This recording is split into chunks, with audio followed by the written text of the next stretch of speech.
مرحبا حبايبي، شلونكم؟ ان شاء الله الكل بخير يا رب.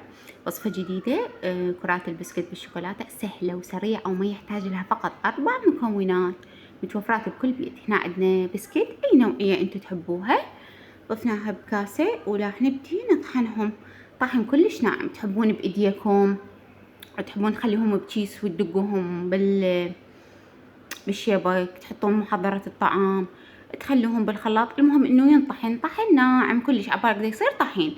شوفوا شلون واضح بالفيديو. بعدها راح نجيب باكيت قيمر. هنا أنا عندي بالعسل، اي قيمر عندكم موجود متوفر عادي يرهم، المهم هي مادة تلزم.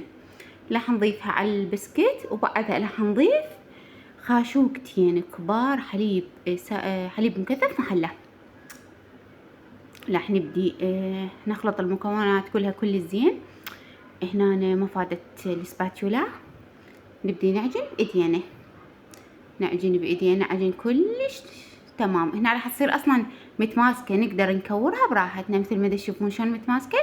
راح نكورها على شكل كرات، تحبون مربعات، تحبون تصفوها بالصينية تسووها قالب واحد هم ترهم. نبدي نشتغل كل الكمية ندورها مثل ما واضح عندكم. هنا أنا خلصت كل هاي الكمية. هنا استخدمت 3 باكيتات بسكيت، تقريبا طلعت 18 قطعة. عندنا لوح مال شوكولاتة راح ندوبه بالمايكرو، راح يصير هيجي شكله. نبدي نغمس كرات البسكيت بالشوكولاتة مثل ما تشوفون بالفيديو. تغميسة كلش بسيطة، ما يحتاجها. ممكن نستغنى عن الشوكولاتة تبقى بوحدها، بس الشوكولاتة تعطيها إضافة كلش طيبة. مثل ما تشوفون راح نخلص كل الكمية سوا. بدينا نغمسها كليتها، سهلة سريعة ولذيذة كلش طيبة، كلش حبوها بالبيت.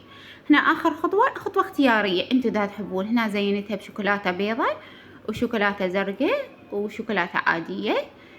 طبعا شكلها كلش طيب، كلش سهلة، كلش سريعة، مكوناتها متوفرة بكل بيت. اتمنى يعجبكم الفيديو، لا تنسوني باللايك وتعليق الحلو، واللي ما مشترك بالقناة اتمنى يشترك بالقناة.